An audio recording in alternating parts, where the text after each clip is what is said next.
Eating healthy is a good thing, but according to reports, your salad could be to blame for a pretty intense illness that causes extreme nausea and diarrhea. It's the Cyclospora parasite, and it's been spreading across the nation, including here in Pennsylvania. 11 people in Allegheny County have now tested positive. The CDC says that more than 1,600 cases have been reported nationwide. As of the time of this interview, there's no confirmed source of the outbreak, but there are things that you can do to keep your family safe. Here to help us separate fact from fiction is lifestyle medicine physician Dr. Natalie Gentile. So what exactly is Cyclospora, and how is it different from the typical stomach bug? So Cyclospora is a type of parasite that can be found on fresh produce especially. The typical stomach bug is usually a virus, and food poisoning, which you can also think of causing these types of symptoms, is typically more of a bacterial infection. So we're just talking about a different type of bug causing this type of illness. And Cyclospora isn't new. We really see seasonal outbreaks of Cyclospora year after year. It just happens that this year is a lot more than usual. Yeah, I think there are a lot of questions about how you can catch this. Can it be spread from person to person? Is it airborne at all? It's from contaminated food, so it's not from person to person, fortunately. You know, when you think of the stomach bug, for example, that can kind of rip through a family, right? Cyclospora is different. This is going to be you've been exposed to it yourself, and you know that contaminated food enters that individual and can cause illness. Yeah. So I mean, why is this outbreak happening? I would assume that there would be some sort of monitoring system for all of this. There are monitoring systems in place. The hard part with Cyclospora is that between 2 days and 2 weeks after you've been infected, you start to show symptoms. Wow. So if you think about how hard it is to remember what you ate yesterday. I have no idea. Right? No clue. Imagine trying to trace this. You're a public health department. Hey, what did you eat in the past 2 weeks? Well, I don't know. I don't remember.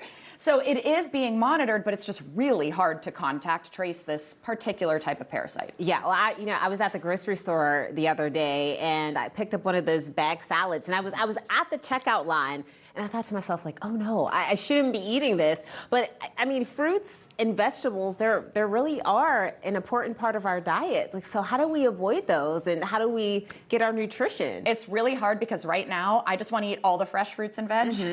But we need to be careful about that fresh, raw produce here, no matter where it's coming from. Okay. Farmers markets, the grocery store, we don't know where this outbreak is originating from. So right now what we can do is get those things, but cook them. We know if you can cook them past 158 degrees Fahrenheit, then we can kill off that Cyclospora parasite. So I'm saying get your fresh fruit and veg, but cook it. You know, maybe make a compote, heat it down, steam your vegetables, you know, baking things. These things are gonna kill that parasite off, so you can still enjoy that. Okay, so this is all fruits and all vegetables that we should be cooking. We should be cautious right now. Some of the things that you can peel, like our citrus, you know, fruits, that is a better option. Avocados, a better option because they've got that peel. But even then, you've got to be scrubbing the outside of it, and you've got to be cleaning off your knife and cutting board after that peel has touched the knife and cutting board. That's another question. So I have peaches at home. Oh, I love peaches.